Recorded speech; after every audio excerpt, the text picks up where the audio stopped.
Hey, Johnny. What's that? It's time to pay some bills. Let's do it. All right. So we are lucky enough, and I really mean this, we're lucky enough to have Edmunds Realty sponsor this episode. They're a local family-owned business serving the entire Puget Sound for over 30 years, and that's a really long time. I was 5 when they started. I mean, I was a little baby. Yeah, I was a little older than that.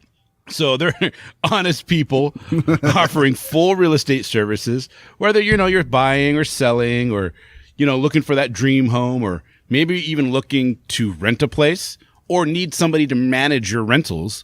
These guys are a one-stop shop. They're awesome. And they give you service like you expect when you're when you're spending that kind of money and using that kind of money. Give them a call at 425-921-2200. Or if you prefer email, you can email them at office@edmundsrealty.net. Check out their website, edmundsrealty.net, where you can do searches for homes for sale or rentals in your area or all that fun stuff. Oh, yeah, and don't forget, you need some notary services? These guys do it for free. So that's awesome. Yeah, that's hard to beat. So Edmunds Realty, where serving you comes first. Now, hit that music. This is Spoiler Country, a podcast about comics, movies, whatever. But mostly comics. Enjoy. Previously on Spoiler Country. By the way, have you ever seen a CGC graded slab that has a graded book removed and another one put in its place? I know the guy who did it. He sold the book in Portland just to prove it could be done. He returned the money and got the book back and pissed off a lot of girls that day. That was my dad that did that. He was talking about himself. I remember him doing that. All right. Welcome back to Spoiler Country. I'm Kenric Regan. That's Johnny Horsley. And today on our show, it's part 2 of our... Part 2. Yeah, part 2.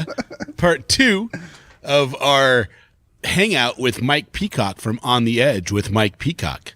So if you want to hear the first part of the hangout, of the session or the interview, if you will, which you should, because it's pretty funny. It's pretty funny. I'm just gonna put it out there. If not for anything, for the bottle cap incident.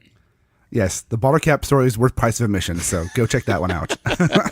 But you can just go to like Podcast Addict or Google Play or iTunes or Podbeam or anything. Yeah, Podbeam is where he does his host. Yeah, and look up. Yeah, exactly. Look up On the Edge with Mike Peacock, and we're like his last episode. So that's part 1, and then here is part 2. So have fun, enjoy.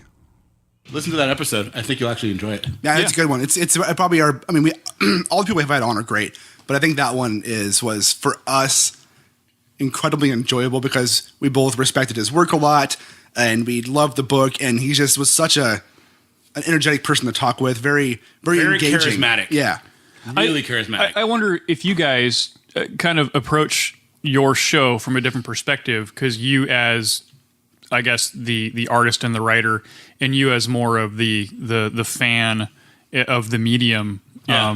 That seems to make an interesting dynamic for how you guys. I think so. Yeah, because I've listened to some of the interviews that we've had on and how they interact with other people. We come in, we have no interview questions. Right. None. Nor do I. Yeah, because I don't want to put myself. So, and it's not to disengage, because I know that exactly. Yeah. Yeah, reading off the script, but, right? Like, okay, so me and him will talk. I generally do more of when we interview people together, I generally do more of the talking. Because because you're a fucking blabbermouth. Yeah, he is. Yeah.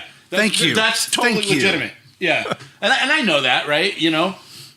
But that's okay, because whatever. I mean, you wouldn't have me on. You wouldn't ask me to be your co-host if you didn't want that. Right. So, anyways, I ended up doing more of the talking during the interview. It's not that big a deal. It's not like he doesn't talk. He does get everything in that he wants to say, and he can cut in, and he knows how to do that.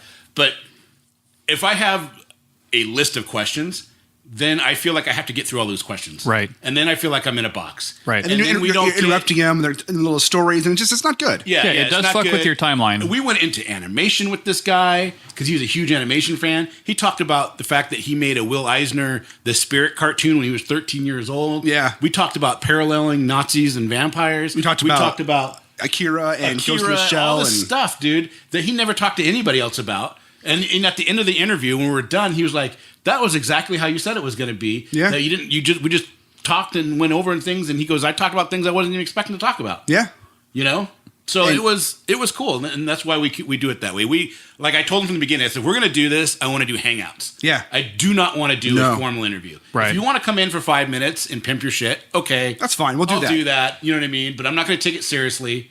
I'm just not, because I'm not really. I'm interested in what you're doing because I think it's important. But it doesn't need to be an advertisement. Right. Yeah. Right. Right.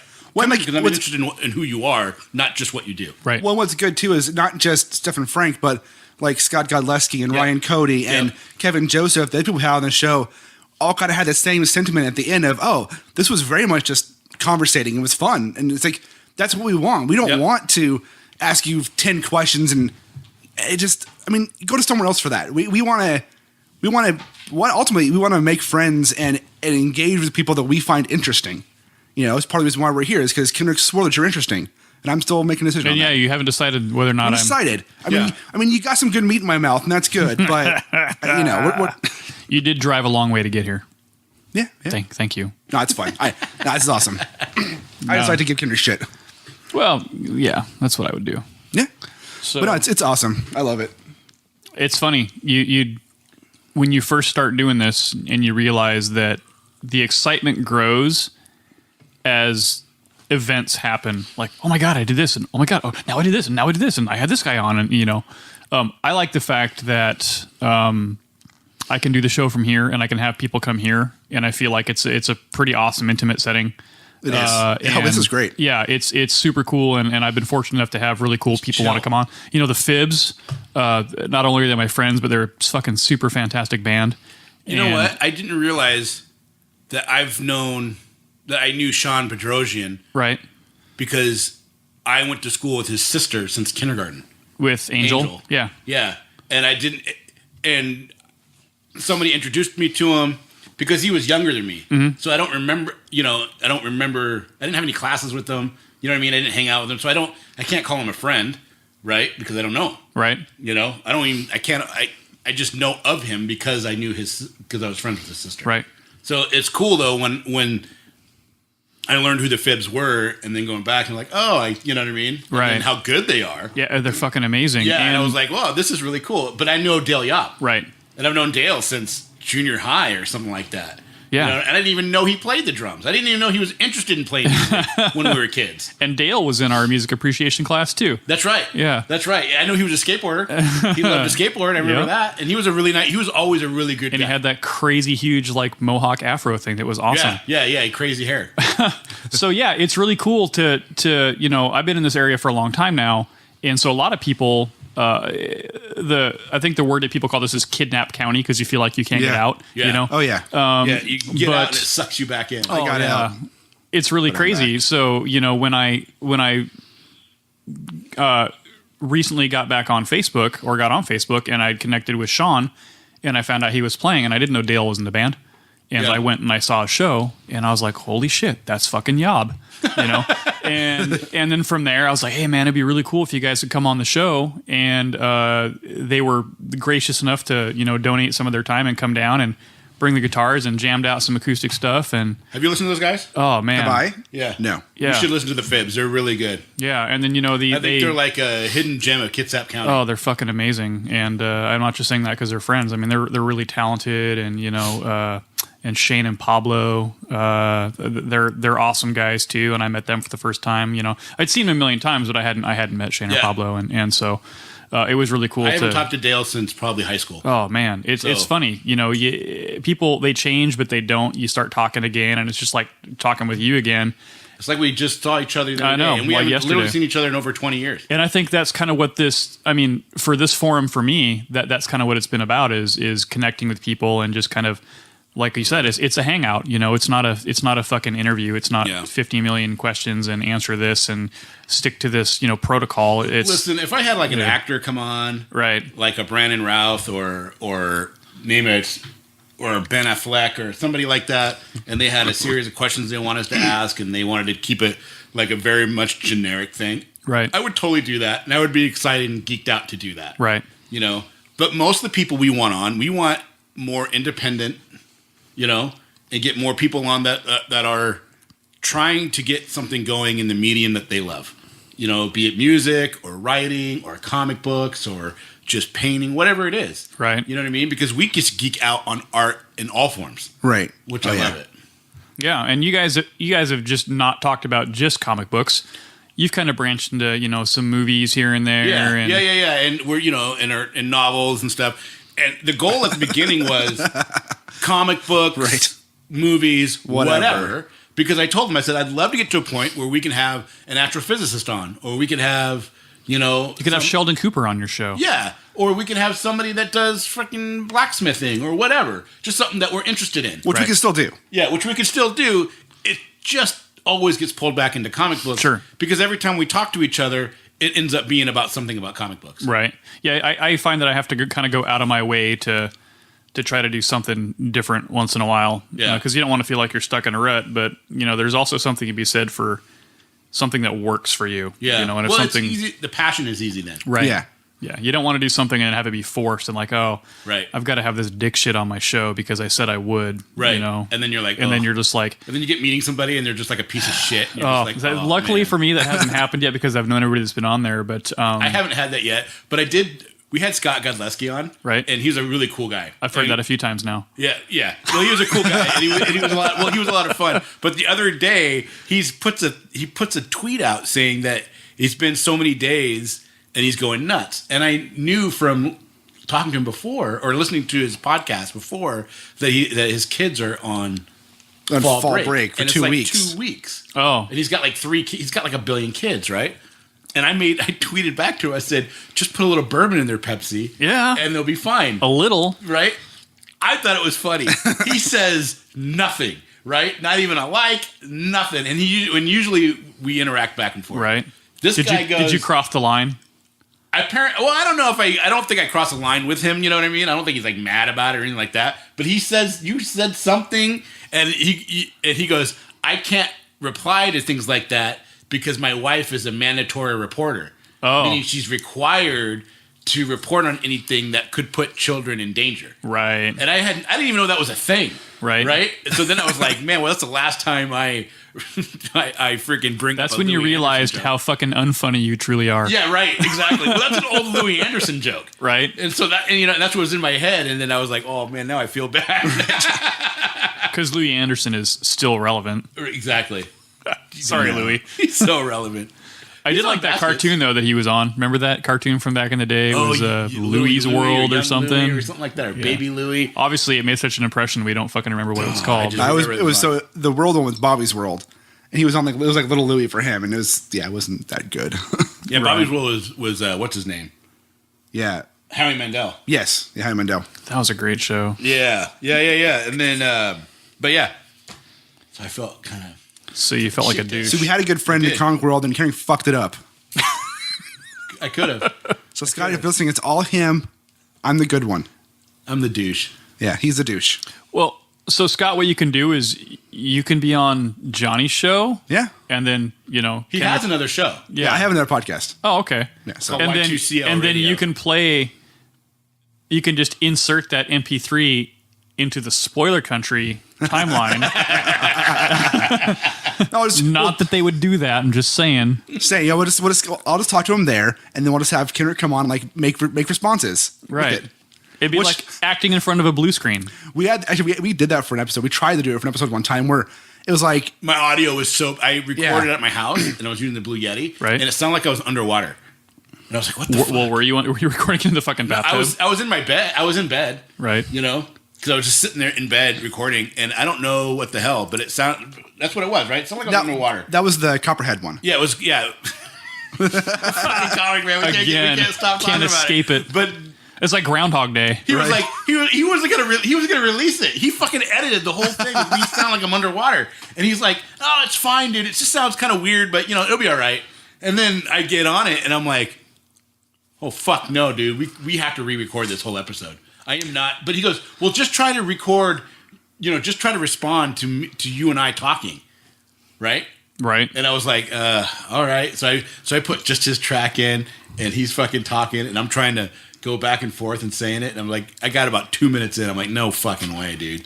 I don't know how anybody does this. Well, so we redid it. We had another one later on where, for some reason, we were recording, and like at the 10 minutes left in the episode, my mic stopped recording.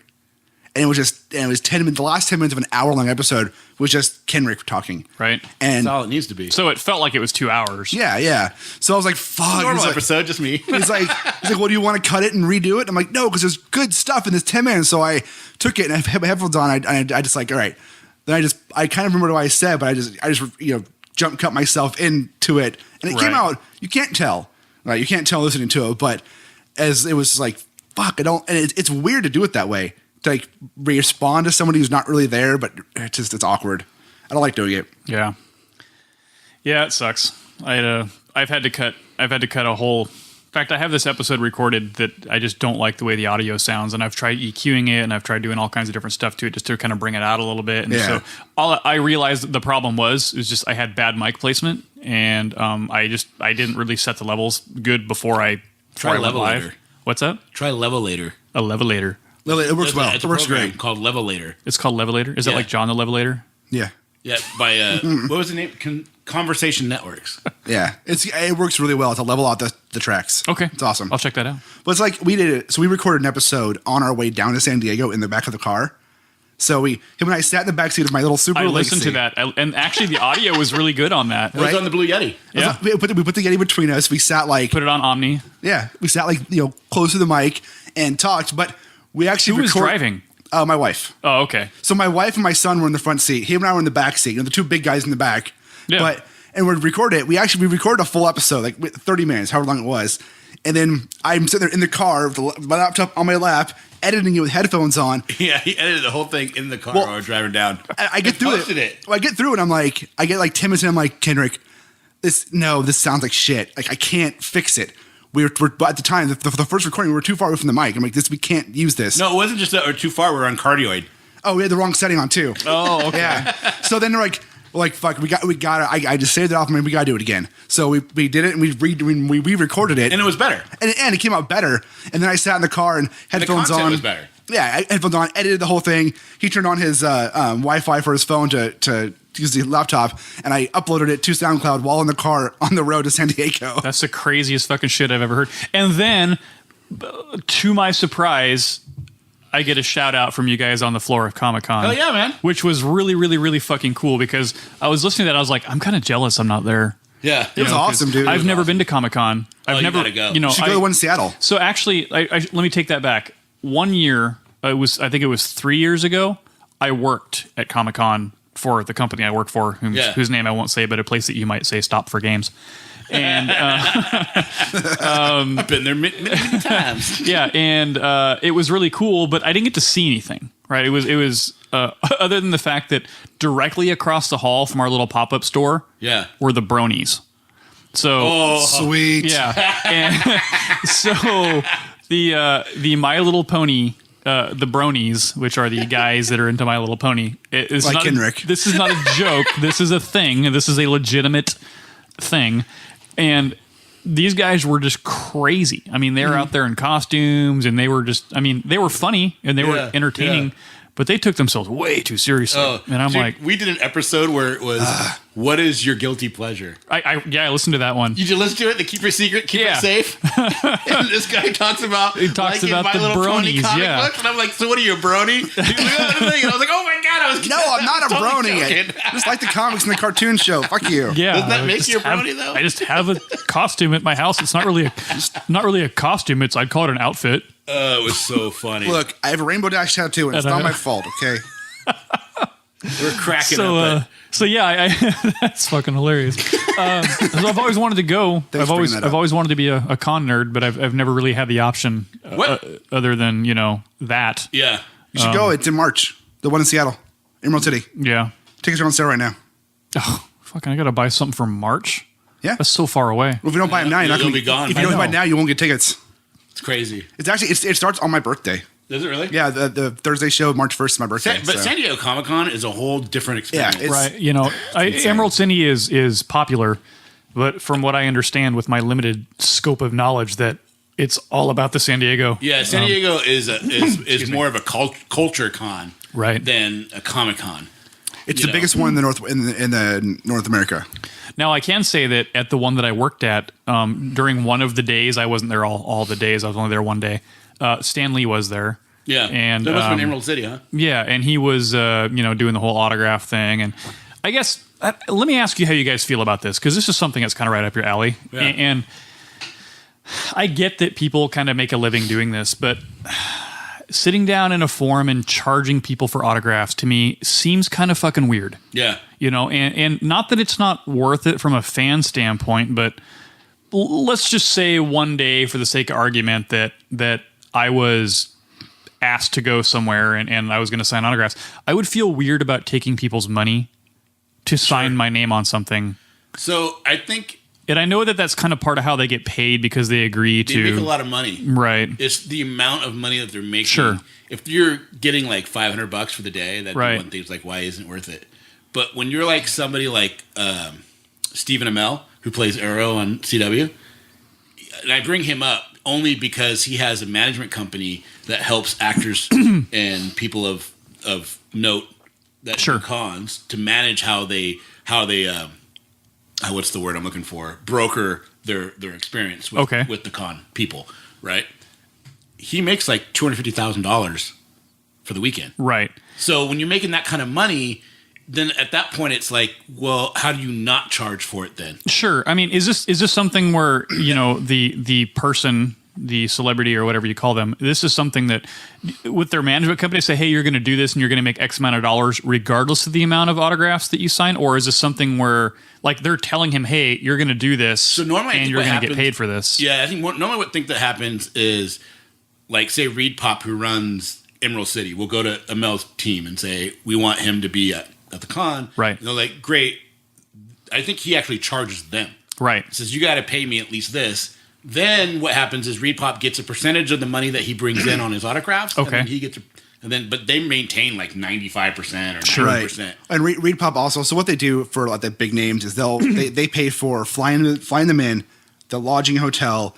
They have a handler that handles them and shit like that. Yeah. They pay a flat fee and then they split profits on the photographs and signatures and shit like that. But the split is if they negotiate right, then the split is more towards the star. Right. Right. And I think it's important for like artists that charge, because even somebody that's well known, Mike Grell. Yeah, like Mike Grell, right? He probably only makes $80,000, maybe less a year off the work that he does for like DC. Right. And then the rest of it comes from him going from con to con to con. Well, and someone like Mike Grell, though, he also has... It's a full-time job. He has residuals, too. I mean, Mike Grell gets paid off for books that he releases and shit like that, too. Commissions and everything else that he does. Sure. But I think on that level, I'm fine with it. I think it's weird for you and I to think, well, if someone wants my autograph because I've done anything of note, would be like ego boosting. Sure. In a way. And then it's like, yeah, why would I charge you for that? Of course, here you go. Well, yeah, and not to obviously put us in the same category as that, and it's never fucking happened. But it just seems odd Mike to me. Fucking Peacock, come on now. Fuck, I know. Yeah, welcome to the show. And on the edge, on the edge. So it's strange, and I don't hold anything against him. I'm not averted to it. I don't have a problem with it. It strikes me as, how does that decision-making process go? How do they decide how much to charge? Yeah. What factors are involved? And ultimately, is this up to the star or the artist to say, hey, I want to charge for this? Or is this really their people basically saying, you're going to do this and we're charging and here's what you're going to get out of it? And I think it's a mixed bag, honestly. You have some people in all aspects doing it. Right. Some people who set their own prices. Some people are part of a network and they get told, okay, you're going to this show and they're setting the price for you. So it all depends on what's the market going to bear for your signature, right? And what level of star you are, depending on how it goes. I mean, I'm obviously not a celebrity and can't charge for my signature yet, but listen to that. That's passion. Nah, that's commitment. I probably never, I don't know. I don't like charging signatures. I probably never would. But my thing with the signatures is this: I don't really care if I'm gonna I paid for Stan Lee's signature. It was $100, and I got him to sign my Iron Man #1. It was cool. You know what I mean? I wanted to get it because Stan Lee's a big part of my childhood. I was a huge comic book nerd growing up. You know that. And so it's like, to me, when he dies, I'll probably cry that day. Right. Because I remember listening to him introduce Spider-Man on the morning cartoon. Spider-Man is Amazing Friends on the cartoon. I'm knocking on wood. On wood, exactly. kind of. But I mean, I'm just saying, so I didn't mind doing that. Aside all that, here's what I don't like, is when you go and you pay for somebody's signature and they're like, go. It's like, that's fucked up. You know what I mean? They just spent time in line. 2, they just spent $80, $20, $100, $5, whatever it is. Like an hour in line to do it. Yeah, Right. and you get it, and then you brush them off in 20 seconds, and you can't deal with talking to them for a second.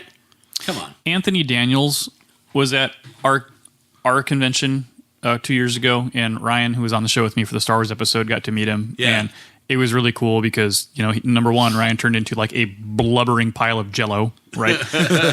But he was just really genuinely excited. But Anthony Daniels talked and said things to you, Yeah. and was really genuine. And of course, at this thing, you don't pay. It's Right. just it's one thing that they do, for the group and stuff.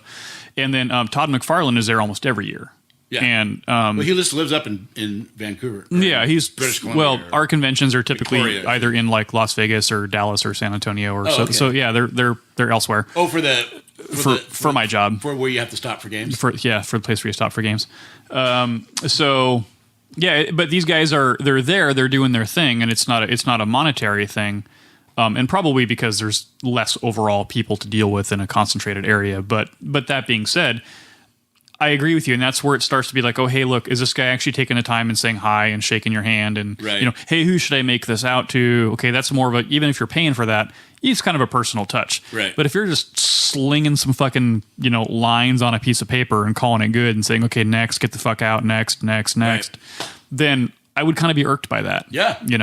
Yeah, like when I got... Not that they owe us anything, but still. When I got Stan Lee's signature, I literally stood in line for 2 hours.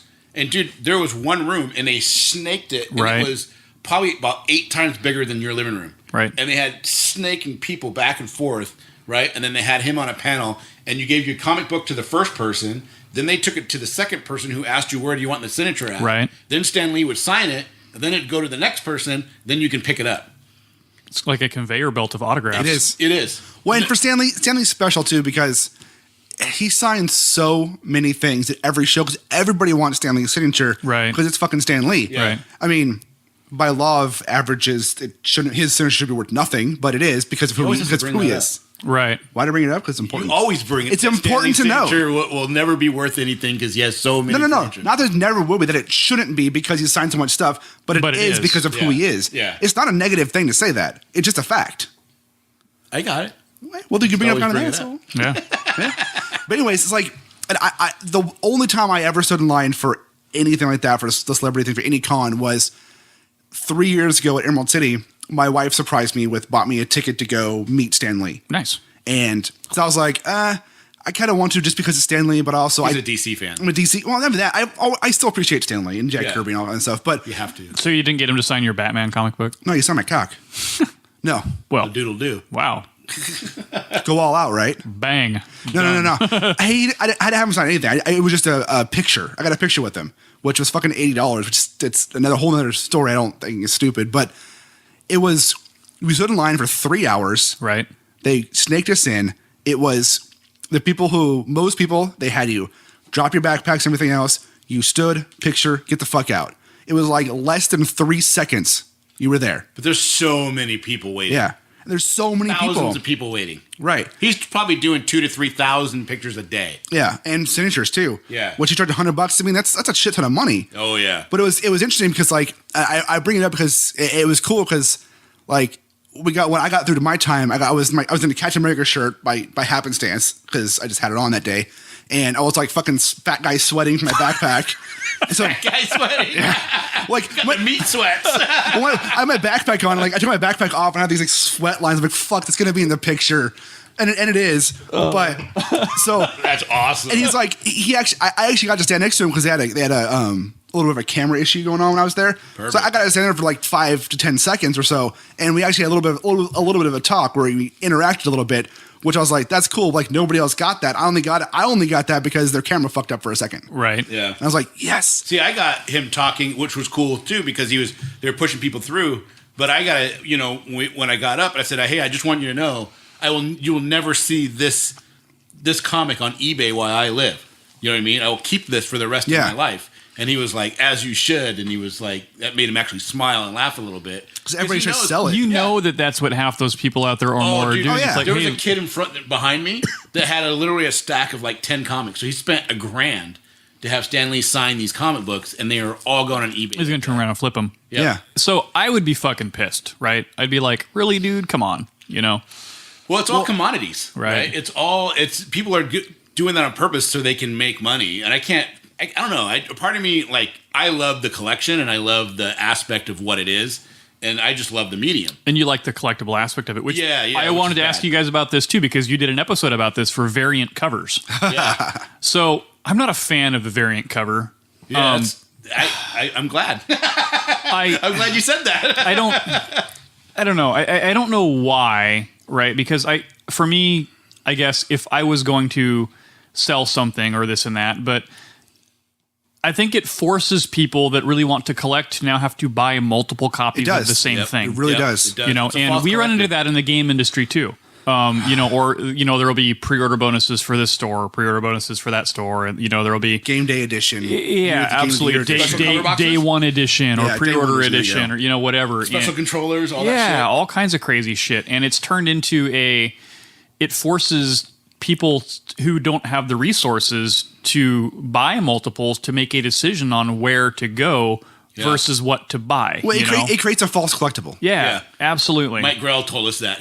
We asked him about variant covers, and we had got done talking about variant covers, Mm-hmm. and we were like, "What's your thoughts on it?" And that was his whole thing: was creates a false collectible. Yeah, I mean, He there's goes, "I love doing variant covers. It's great work for me. it's great pay. It's great pay." And that he's doing all the variant works on at Green the Arrow. time. All the Green Arrow comic books that were coming out. He was doing variant covers for them. Right. Because I'd prefer to do the cover because the more that sells, the more money they make. Yeah. So Yeah. you'd know, rather I- do the first man, one. if I was in the comic book industry, and I was going to do a variant, like if I was going to pay money for a variant, I'd be like, okay, cool, variant cover. Maybe throw in some fucking lithos inside the thing, or throw in something Or extra content. or you know, a bonus, bonus scene or a bonus page, there's- and that's a whole other political discussion in and of itself.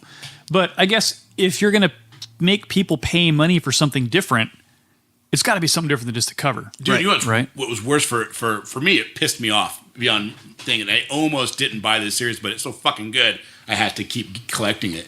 Was when we were at San Diego Comic-Con, and we got to go to the retailer panels, and one of the panels we did was Marvel, DC, IDW, Dark Horse. All these different publishers came, and they just talked about what's coming out, what they're doing, how they're doing things. And DC comes on, and they have Metal Knights coming out, Batman Metal. Okay. And it's pretty fucking amazing, right?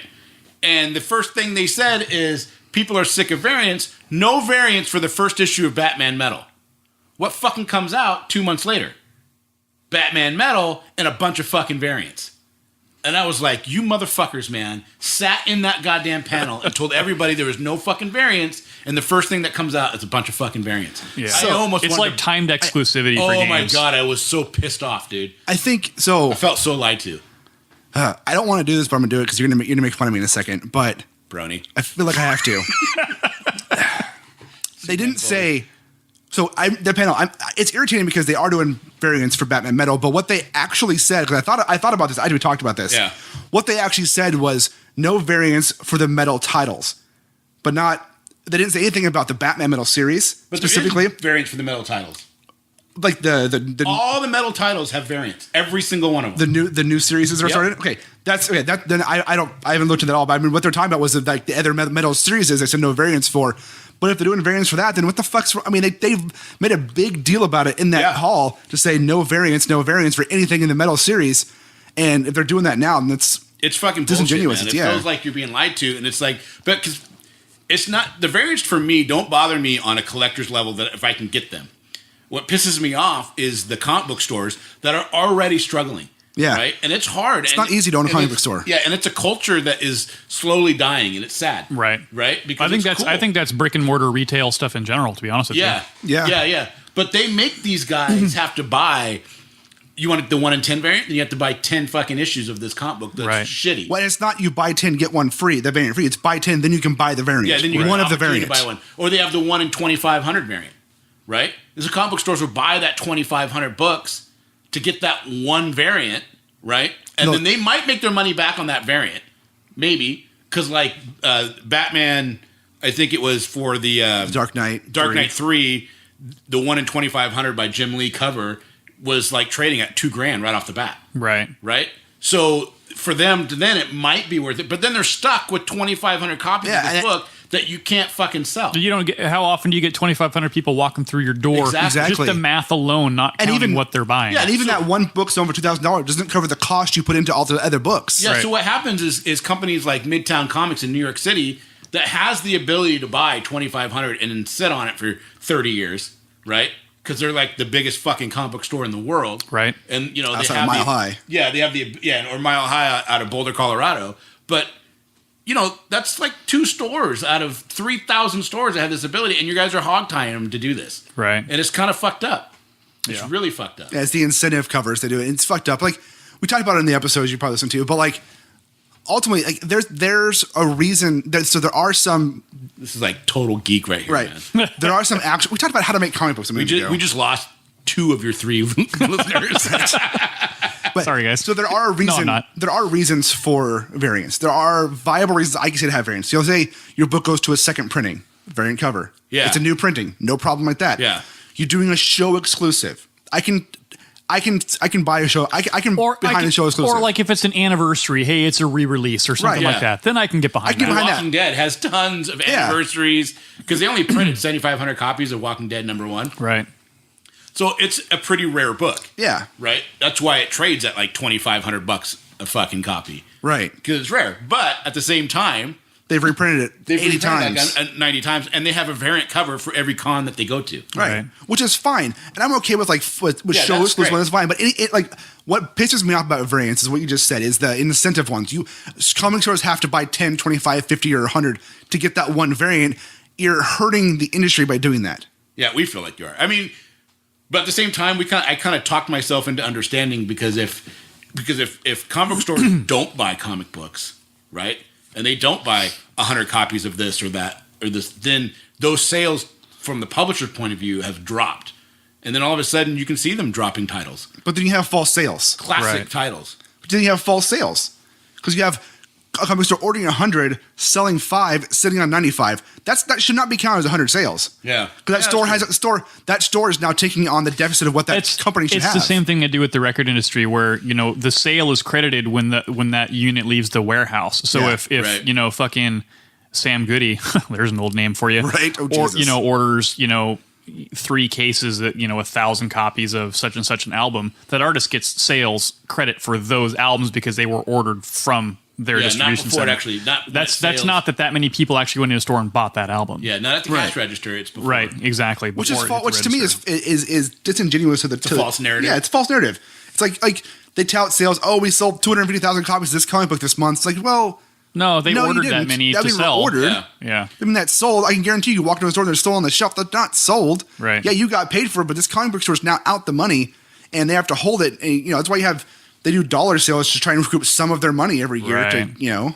I don't know. And hitting on a good comic book that's actually be worth anything, it's hard. Tough, man. It's tough. We did an episode about that. Yeah, it's tough. I mean, there's some ones that are guaranteed that if you get Batman every month and you get all the titles for Batman, right? Which is like 3 or 4 of them, right? There's All Star Batman, Detective Comics. There used to be 7. I think it's down to like 4 or 5 now. Yeah, it's crazy. But if you get all those titles, you're guaranteed that one out of the year is going to be worth some money.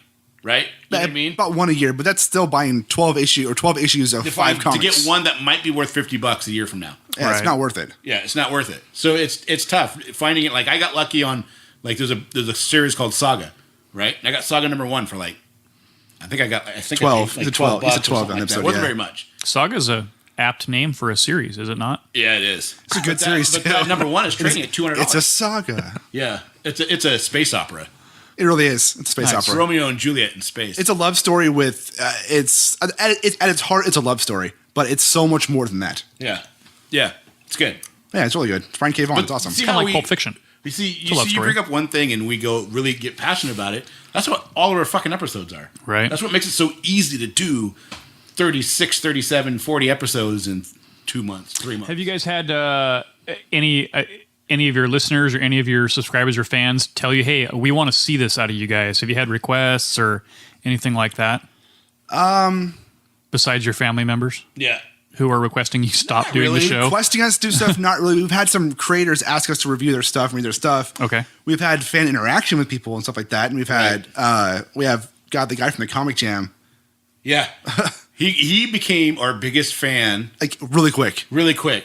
Like, we're at San Diego Comic-Con. We had like 3 or 4 episodes out. And he's got quite a following on Twitter.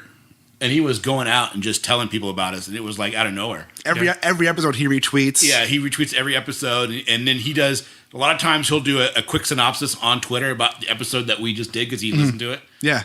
So it's kind of cool. That's crazy. It kind of gives you like a kind of an ego. Not to be, not a real ego, but I mean, it strokes your ego. I should It say. helps. Right. It helps. It Helps keeps the you feels. motivated. That's yeah. for Oh sure. yeah. Having people interact with us on Twitter or on Instagram and stuff. Yeah, our new thing is trying to get people to give us 5 stars on iTunes. Yeah. Oh, If we can get that, that helps because that helps you get up. Because we just want to get. I think that Johnny and I would still do what we're doing if we had one listen. right. You know what I mean? We'd still be doing it. Just peace of mind and Yeah, something because to- we just have so much fun doing it. You know, even when we have arguments and we go through it, it's just so funny because we're done with the podcast and it's just Right. over. And then even when we had the argument about Superman, you know what I mean? But it was a good argument because we were communicating with each other in a way that we didn't like. I didn't realize that I was, for lack of a better term, hurting his feelings. You know what I mean? And I don't want to hurt people's feelings. Like in a real way, not in a joking way, but Right. in a real fucking way where you don't feel like you can even talk back because you can't say anything because you're feeling like you just got fucked over. Right. You know what I mean? I don't want to do that to anybody, you know? And so having that and going through it and then being able to discuss it, that's a big deal. And it was cool. And doing the podcast makes all that kind of stuff possible. Sure. Yeah. I think more people should do it. I invited you to the group. We started a Washington State podcaster group. Yeah, I got that. Yeah. And it's just for Washington State people that are doing podcasts. I think currently it's 2 members, me and you. No, it's 20. Is it really? Yeah. You Nice. should go on there. It's going good. People are really interacting. Yeah, it's the 3 of us, and then it's got a bunch of other podcasts. There's in it. like 20, 25 people on there now. Fuck, man. Shit happens so fast. I feel Yeah. like I can't keep up with anything. Yeah, it's cool. Because the goal is like, say you want to sell, like I want to buy that SM57, Right. like someday soon, you know? Just give me the money right now. We'll call it good. Yeah. I got like $2 on me. Take that. It's a Down payment. layaway program. It's a layaway program. But seriously, like say you want to sell your SM57 or anything else. Wouldn't you prefer, and like you want, like this is great for podcasting. Right. Instead of putting it on the podcasting, and I hope they don't hate me for this, but the gear group that's on Facebook that you and I are both a member Right. of, right? Well, you could be shipping that off, or you're looking for something. You're Right. like Tennessee. It Yeah. really doesn't do you any good, you know? Not really. I mean, they could ship it to you, but it's like, then you got to wait. Then if it's not what you want, then what are you going to do? You're going to send it back? Right. You got to deal with all this shit. But if you go and join our group, and then you can say, hey, I got this, I'm selling it, or I'm looking for this, I'm looking for the new 2i Focusrite. Someone goes, I got that. You know what? And I upgraded to a new one, and I'll sell you this one for $100. And you're like, sweet. Nice. Yeah, I just live in Port Orchard. You're like, I'm in Port Orchard. Let's, you know what I mean? That things. And I just feel like there's not a community for podcasters in general to, share resources and tips and, create that community feel. Sure. That's different than being from all over the United States, which is cool, but it's not the same thing. Yeah. I have a hard time just keeping track of my day-to-day life, Yeah. let alone 6 different Facebook groups and, Yeah. scheduling my episodes and trying to get people on. And Dude, since I started doing this, the only groups that I visit is the podcast editing group that's ran by Steve Stewart, which has helped me tremendously. That's how I found out about Levelator. That's how I find out how to do noise reduction and how to do all this stuff. I've learned more from that and listening to the podcast engineering school with Chris Curran on his podcast. Right. I've learned more from that. And then this group that we just started. And then that's it, right? And then I do Twitter for Spoiler Country and myself, and then my general Facebook for whatever. But I'm doing less and less of my personal Facebook shit because there's some things that Facebook does that just drive me insane. Yes. Like I don't like the fact that for example, you and my mom are not friends on Facebook. But if I post on your Facebook page and you and I are talking, she's seeing everything. right. And that pisses me off. Right. Because there's certain things that you and I are going to say to each other that my mom Somebody doesn't hear. have any texture to, or they don't Yeah, understand right. that. Right. And plus my mom's heavily conservative Christian, so any type of swear or, you know what I mean, that she deems it immoral, she's going to give me shit for it. Cunt. Exactly. Plot. Oh my God, dude, she would freak out. You know what I'm saying? So that kind of stuff really irritates me that Facebook does this. And there's been counts of Facebook. Just so you know, you're getting lots of cunts and twats and other bad words thrown your way on Facebook as soon as you leave here. That's great. And if I wanted to be a huge fucking cock about it, I could like tag your mom by her name. Oh my God, that would be A terrible, huge fucking dude. peacock about it. Exactly. You can do a huge fucking peacock about it. So I was telling Kenric, I wanted to bring you something when we came here today, but I didn't have time to get it ready. And I was going to do it this morning, but kids, best of my Life, time. family, right. blah, blah. But I was going to take the Katy Perry Peacock song and edit into it your name. But which is really funny because obviously having the last name that I have, you can imagine what childhood was like. And I'm a horsely. I got horse shit all the time, man. So I have never heard the Katy Perry song. Oh, you haven't? I've never heard it. However, I get asked about it every day. Oh, I'm sure. I mean, I bet you like Katy Perry. That's a fucking good one, dude. I've never heard that one before. I told him, I said, you can tease him about his name, but I guarantee you he's either heard everything or heard it so much. But if you have a soundbite and you send it to me, I'll put it on. I'm still going to do it. Okay. I didn't have time before the show, but I'm going to take the soundbite and I'm going to do some editing with it and stuff. And in my mind, it sounds really cool. It's probably going to be kind of stupid, but in my mind, it's cool. Yes. Well, I'm flattered that you have thought so much about me, never having met me, that you're willing to put so much effort into doing this homage for me personally. Not an homage, right? Thank you. Not an yeah, our first episode. Is it our first episode? The first episode. He kept saying homage, right? And I heard him say it, and then Are you saying Amish? I started saying homage. I was like, yeah, it's an homage. And then I was like, what the fuck? And then we got done, and I'm like, holy shit, it's homage. But it took me you like... didn't say homage. Yeah, it took me like 2 or 3 episodes, and I'm like, hey, man, you kept saying homage, it's homage. He's like, oh my fucking God, I'm like, you're right. you're fucking goddamn it. That's funny. It's the worst. Hey, I got a question. So obviously we're a bunch of fucking nerds and geeks. I don't know about Speak for yourself there, Kenric. You're the only one in a comic book t-shirt. Yeah. All right. Anyways, so we've established that Kenric is a fucking loser. Yeah. But Right. besides that, Yeah, total fucking loser. But we love you. It's okay. But we were talking about what makes a geek. uh-huh. And I Oh, kinda yeah, feel like yeah, I has totally that forgot. word morphed Oh, today, yeah. because when It's we're- almost a badge of honor. Yeah, because when in junior high you're geek, you know what I mean? It You were was getting like- your ass kicked. Yeah, you were you're getting like getting your your ass face kicked. stuck in the toilet. But now and people say, were like I putting geeked out on this. icy hot in your underwear. Did someone do And they that were to you? they were putting like used panties in my locker. You could sell those. I'm just saying. I bought them off myself. You bought them off yourself. But you know, but the word has morphed, right? Because Yeah. now people say like, I geeked out on this. Yeah. You know, and you're saying your wife loves to be outside, work in the garden. Yeah. That's her geek. Yeah, absolutely. And You I know? mean, she can, rattle off all these different, flowers and plants and all their crazy growing conditions and all the shit that, when you think about it, she's really into that stuff, right? Like that makes sense to her in her world. Right. And I probably look at her with this blank stare on my face and she's thinking, you have no fucking clue what I'm talking about. And I'm like, but she's very passionate about it. Yeah, absolutely, And that's probably, I would assume, how she feels, when I, start blabbing about this or that or this guitar or this microphone. And she's like, that's good, baby. That's nice. That's great. But yeah, I think that you're right. The word has definitely morphed to mean something different. And I mean, it's no longer negative. Yeah, it's think geek as a company is fucking huge. Yeah. Well, when someone says that guy's a geek, Yeah. what do you think of? Yeah. What is your process of who that person is? And to me, I still think computer dude. You know what I mean? Yeah, Sci-fi fucking dude. Tape on the glasses. pocket protector. No, I don't think the pocket protector sucks anymore. That's not Star Trek. Star Wars is way better than Star Trek. No way, Star Trek's better. No way, because lightsabers are way better than phasers. Captain Picard's way better than Luke Skywalker. No, because the Death Star can definitely blow up the Enterprise. No, they would talk their way out of it. No. Number one, audio don't take number two. My neck hurts. I'm going back and forth, looking back and forth. That's what you think in the traditional sense of Yeah. what But we even would have today, referred to I as a still- geek. I still think somebody that is computer centric. That I think of somebody more like myself that computer centric, probably reads comic books, stuff like that. Lives in your mom's basement. Yeah, Never takes a possibly. shower. Covered in Cheetos. Possibly. Your basic WoW player. I showered today. All right. Yeah. That's great. But Thank you. but it has morphed because now when you think of a geek, you really almost got to think of what are they a geek about? Right. Yeah.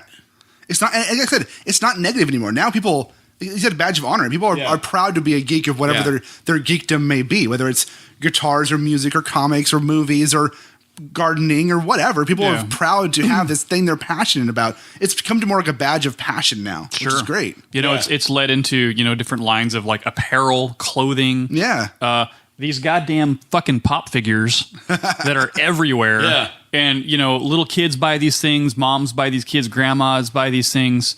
And I mean, people are showing up to my store in cosplay for no reason. Cosplay's great. They're just fucking wearing clothes of the franchises that they support. Because why not? Yeah. I mean, full on dudes kinda walk weird, in with though. their, fucking. No reason. You just dressing up like Hellboy, Yeah. walking into a store. That's Sometimes, a little weird. sometimes you just got to have the right hand of doom, all right? You just got to have it on you. It's really funny to watch a dude in the military with his full BDUs on walk into my store with the Pokemon backpack and a fucking tail hanging out of his pants.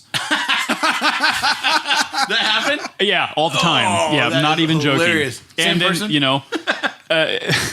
one of my favorite stories is this guy is a couple years ago when I was working in one of the Tacoma stores, and this big dude walks, and he's freaking huge, and he looks like a bodybuilder, right? Yeah. And he's just enormous, and he's built.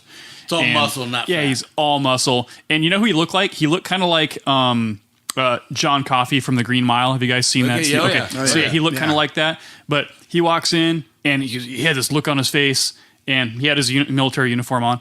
And he walks in, he goes, "Hey!" And I go, "Hey." He goes, "I need that new Pokemon." And I'm like, "Yes, sir." One Pokemon coming your way. Whatever you want, man. Whatever you want. And he was he was friendly, but it was just the whole persona with this big dude in uniform.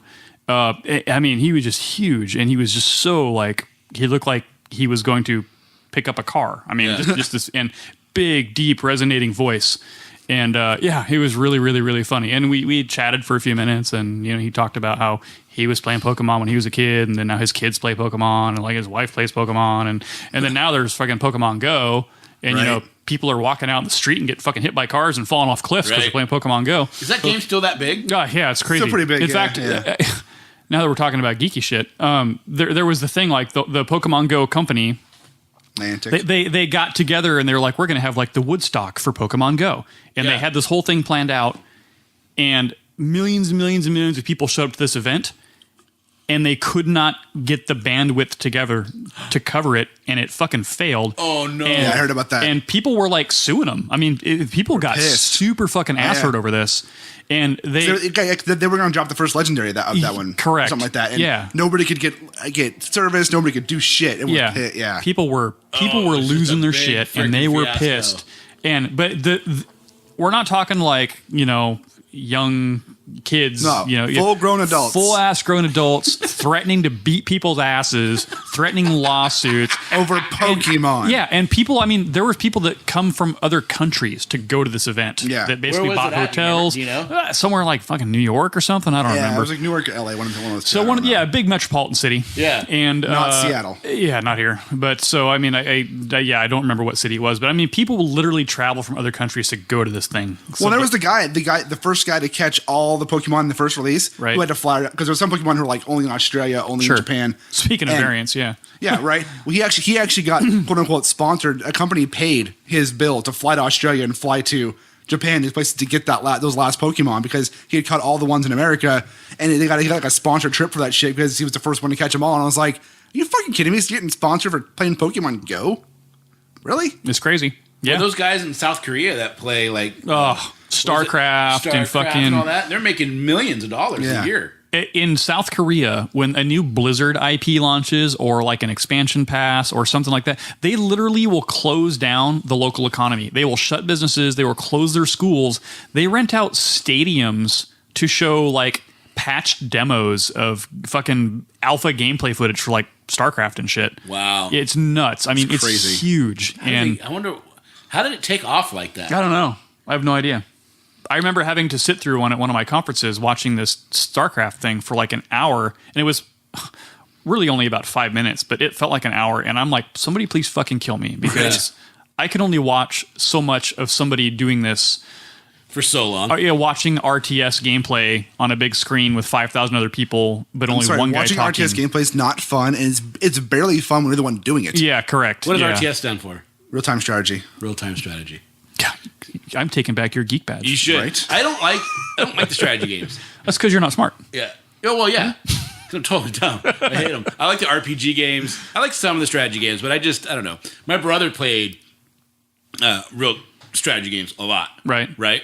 And he did like the Empire games and all that. That's my dad. But he Civilization. got to a point where he went through like a 6-year period that he never lost playing online. Yeah. And he would just start playing, and he got so bored because it didn't matter how good the person on the other line thought they were. He decimated them. Right. He's like, I'm done. He just got bored. He's like, I get bored because I start playing and then I beat him. You know what's back with a vengeance? Tabletop. Yeah. Have you ever watched Will Wheaton's Tabletop? Yeah.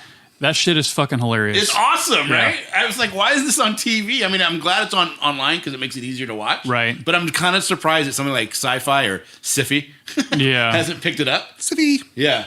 Or even AMC. Yeah, it's like, crazy. As like they could do a geek hour with comic book men and tabletop. Or even games. like freaking Amazon or Netflix or some shit. Yeah. Netflix would be perfect. Yeah. I'm kind of shocked that they haven't picked it up because that show I'll go down the hole with that one. Right. All of a sudden I've watched like 8 in a row and I'm like, oh, what the fuck? I'm late for work. Yeah. That's crazy stuff. Yeah. Yeah, I guess everything tends to go full circle. That's why I got Zombie Dice. Yeah, shit that was in style, then went out of style, and now it's back. In fact, one of my other big things that I bitch about in the world is it seems like the direction of like Hollywood and the music industry is like, let's not come up with new IPs. Let's just fucking remake something. Right. Yeah. And it's I have a love-hate relationship with that because there are some remakes that I genuinely like, Yeah. but the idea that, you can keep making the same shit over and over and over again and slapping another name on it, We got into a discussion not too long ago about the Goonies, right? right? And there's Yeah. talk about them redoing the Goonies. Fuck that. That's what I said. I That's said, what fuck that. He's like, No, that's what he said. And that's what you're saying, right? But I'm like, my concept is this. Okay, that was made in the 80s. Right. And it's made for 12, 13-year-olds. The experience of a 12, 13-year-old today is nothing like that. Right. Nothing like, they can't even relate to that movie like you and I did. Right? And that's- so for that's me, the- in that vein, Yeah. that movie was so fucking good and such a major part of my preteen years. My dad actually told me to stop fucking watching it because he was sick of seeing it. Yeah. Yeah. It was such an important part of my preteen years. yeah. You know what I mean? That redoing it for today's audience doesn't actually bother me. I guess it comes down to personal opinion and what constitutes something that's legendary. But to use that counter argument against you, Yeah. Star Wars, Yeah. they can make more Star Wars, but they can't remake Star Wars. If you were to remake Star Wars, They shouldn't Yeah. make Star Wars. Yeah, but Okay. I think there's a difference because Star Wars is in the future. Right. It has a bunch of things that are not possible. Right. Right. And it's a fantasy. Right. You're transporting yourself into a fantasy. Goonies is such an 80s. totally realistic with the fucking pirate ship Well, and the yeah, balloons. yeah, Hey, you guys!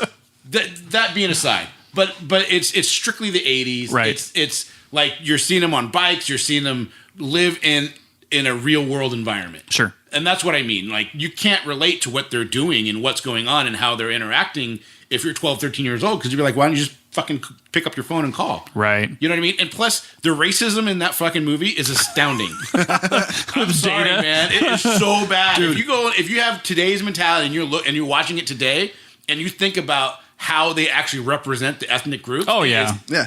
horrid. Dude, Well- we watched Gremlins last night with my Right. kids, with my 6-year-old daughter and my 9-year-old daughter and my 4-year-old son. We watched Gremlins. And there's this scene where they're in the bar and it's all the Gremlins like basically reenacting different movies. And Right. It's so stereotypical, like of every race. Is that in Gremlins or Gremlins 2? Gremlins 1, first one. We watched the first one last night. Yeah. Which is rated PG, which was Right. one of the 2 movies with Indiana Jones that created the PG-13 rating because of the outcry in '84. But Right. we're watching it with them and I'm like, wow, this is they're touching on a lot of things that they probably wouldn't put in a movie today unless it was done a little differently. Hey, they call Old, me they call old me- Chinese guy in the opium den. I mean, Yeah. Oh, you're not ready. Yeah, a whole thing like the shiny eye and just yeah. Come everything. on. Yeah. Yeah. So I mean, I like the movie; it's good, but I mean, I get the concept. It's hard to see something remade that you love. Right. You know? But at the same time, to me, I just start thinking, one, the studios are whores. They're going to do whatever they can to make Sure. money. So I don't really fucking care.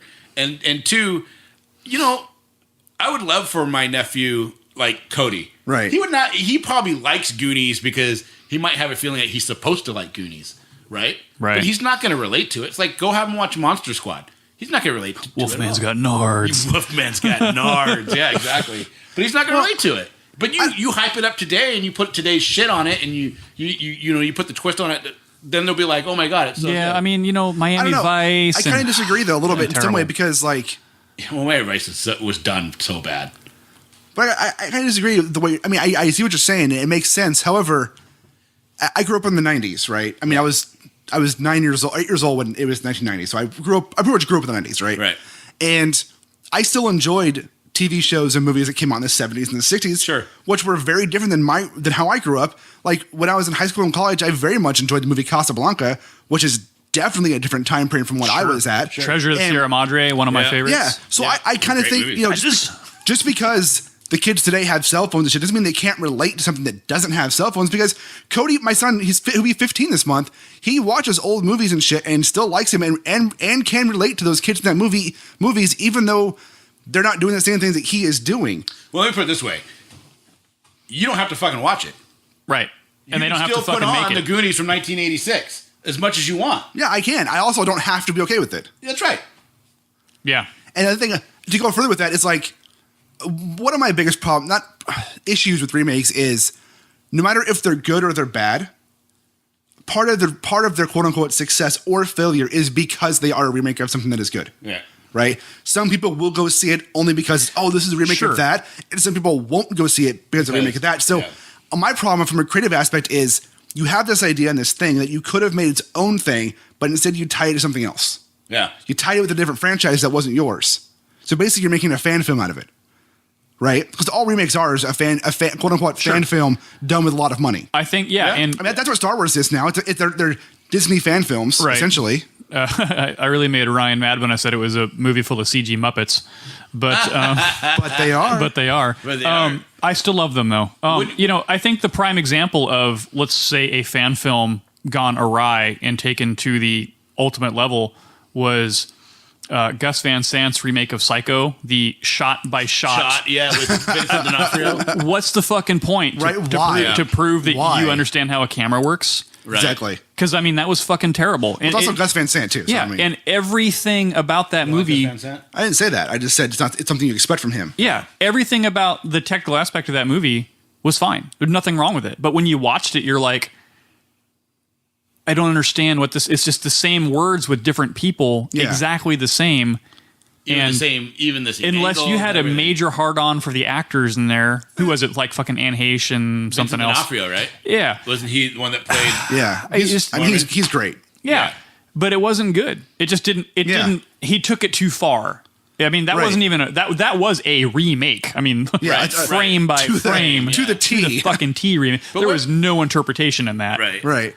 Do you get mad though when somebody does do a remake and they completely change it? They just use aspects of the Listen, original. I'm all about the term creative license. Yeah. I get it. You know, you've got your own interpretation of what things should Yeah. be. But I think if you're going to take creative license with something, then you should not call it a remake. You should call it, hey, this is my version of this, you know, and I'm sure there's some legal terms, you know, thrown around, but, right. you know, Are reimagining? yeah, absolutely a retelling. I mean, like, so for instance, a movie that I absolutely hated was that Romeo and Julie remake that had, what's his fuck? Leonardo DiCaprio and, Oh, yeah, yeah, yeah. and what's her what's name? Claire Danes. Yeah, Claire but I mean, Danes. at least, Where they use guns and and I everything. thought it was terrible. Yeah. However, they didn't pretend like they were, you know, trying to bring back the classic. If nothing else, that movie is very creative. Yeah, Yeah, absolutely. Judy. I mean, at least he took it to a different level and said, hey, this is my version of what I thought this could be. Right. And so while I didn't care for it, I more supported that element of it is somebody Yeah. who's saying, I'm not just remaking something for the sake of remaking it and cashing it in on it. You know, I want to really reimagine. I really want to revisit this. Right. And So you don't think they could ever do Star Wars? I don't. Right. It's kind of like, you know, like the Wayne's World joke, like somebody, you know, walking into a concert and playing Stairway to Heaven. People would fucking riot in this. Yeah, they, you know, because, and again, that does come down to interpretation. I mean, I know people that's like Star Wars. I don't, whatever. What'd you think of episodes 5, 6, and 7? Well, Episodes 1, 2, 3, I guess. the prequels. Yeah. So I liked them from a fan standpoint, Right. and you know they answered some questions. I don't know. I felt like they seemed forced to me, and they didn't seem to fit. Like They're something very forced. They really didn't. They didn't have that natural flow. And I don't know if it was cinematography or CG or, you know, like the writing wasn't bad. The acting wasn't bad. There was technically nothing wrong, but I didn't have the attachment to them. Well, see, And maybe because that's it was what I just so always long ask. after the fact. This is what I always ask people. How old were you when the first time you watched Star Wars, Right. Empire Strikes Back, Sure. and Return of the Jedi? Because I saw Empire Strikes Back. I saw the re-release of Star Wars in the theater because they re-released it Right. right before they did Empire. And then I remember my mom and dad, my whole family going to see Empire. And then me and my brother went and saw Return. Right. When it came out. Loved them. But I was their target audience. Right. I was 5 years old, 6 years old, 7 years old. It spoke to me. Right. Right. Now, when I watched the prequel, 1, 2, and 3, I felt the exact same way. Yeah. This was made for 10-year-olds because that's their target audience. And all these people, to me, that freaked out, that hated it, were in their late 20s and 30s because it was like 97. 99. Well, when did 99 come out? In 99. No. Which That's why it's called 99. Yeah. Which movie came out in 99? The Phantom Menace. The first one? Episode 1. Okay. It was 99. So I was 25. I was 17.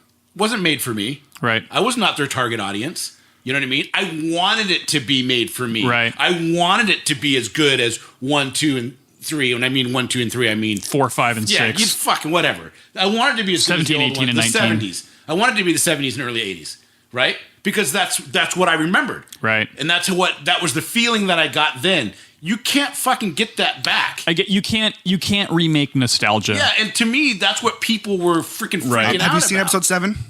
You can. Yeah.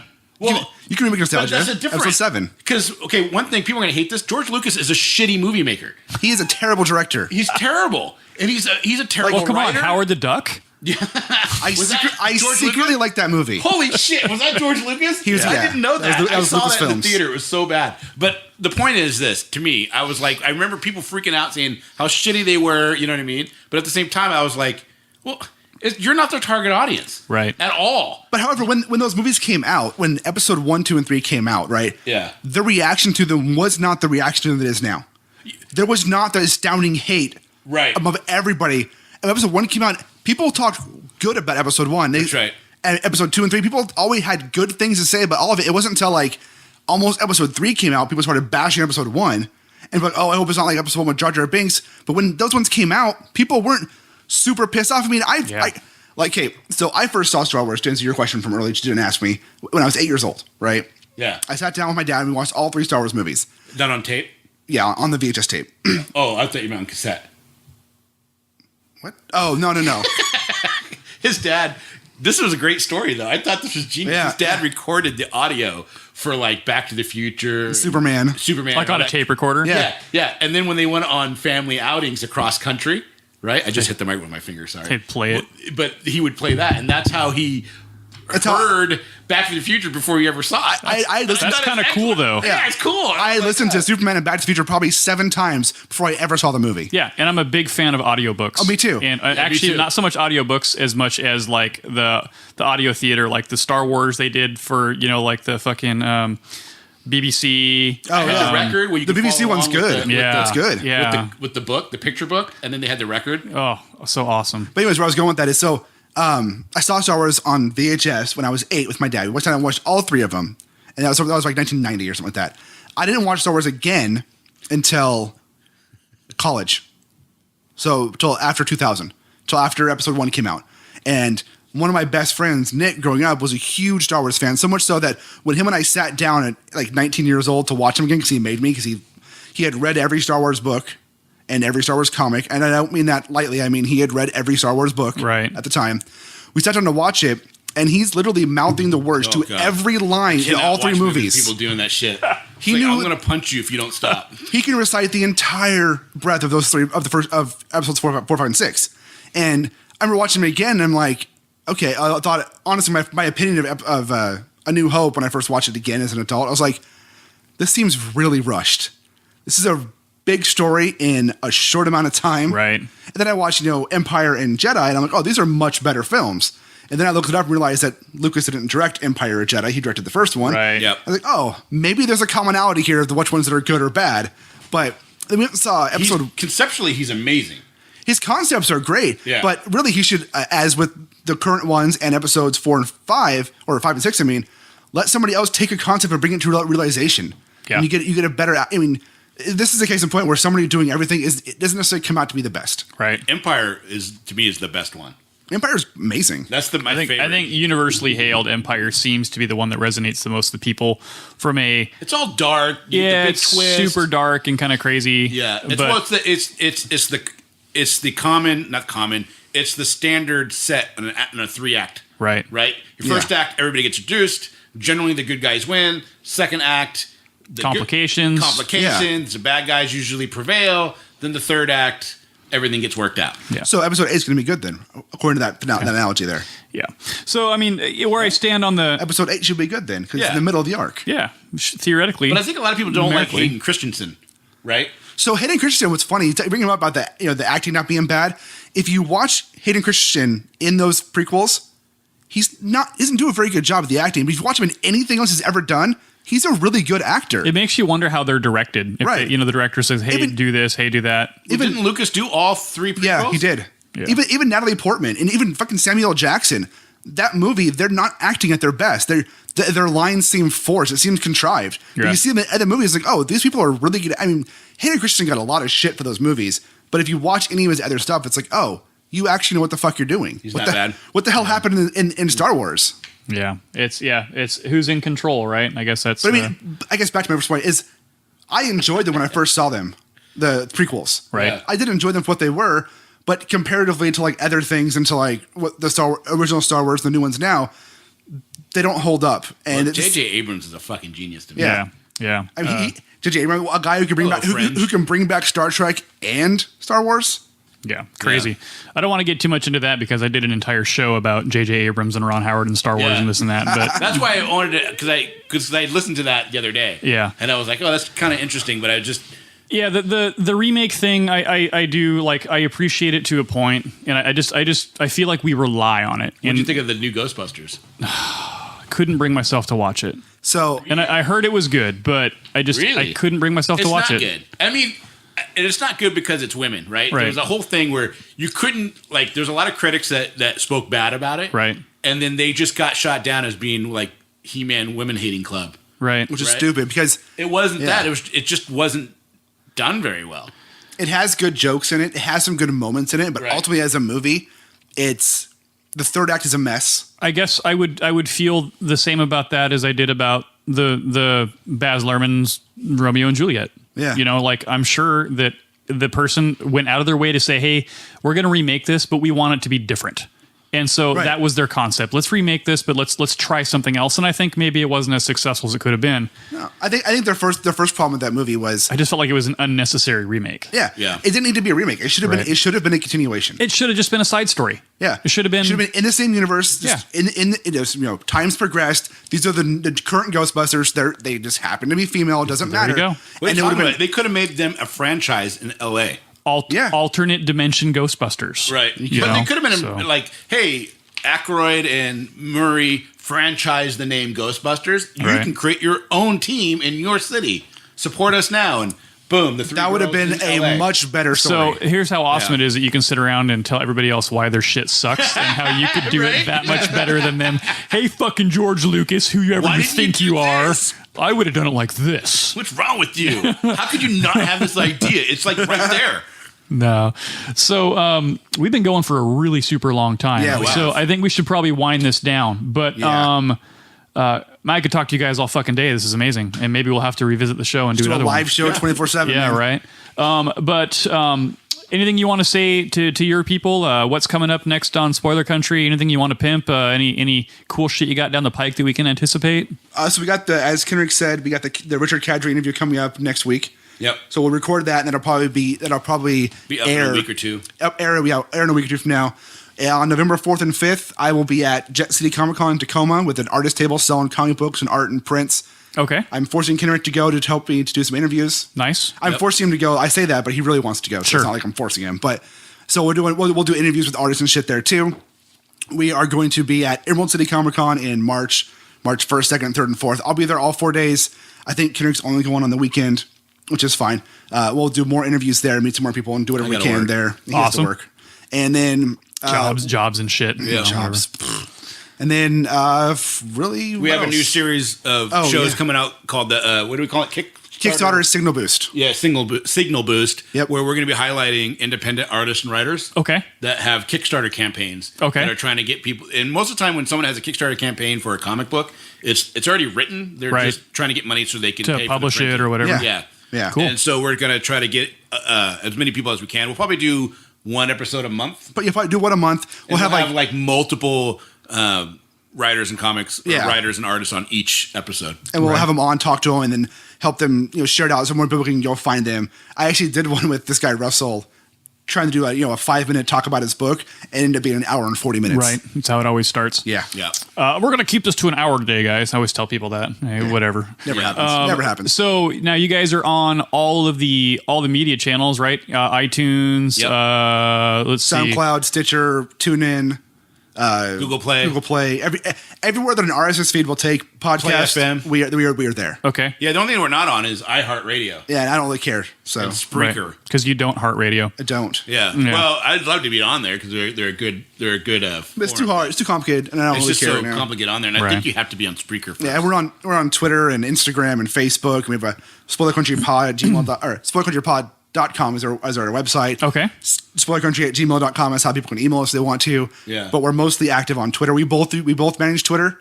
So we both have it on our phones. So we'll both be retweeting and talking to people. So if you talk to us on Twitter, you probably don't know who you're talking to. It's Kenric or me. Yeah. Right. But whatever. But and then your Facebook page, obviously, and you Yeah. guys have a pretty good response time on that too. So Yep. Yeah. We try to be as responsive to people who want to talk to us as we can. awesome. Yeah.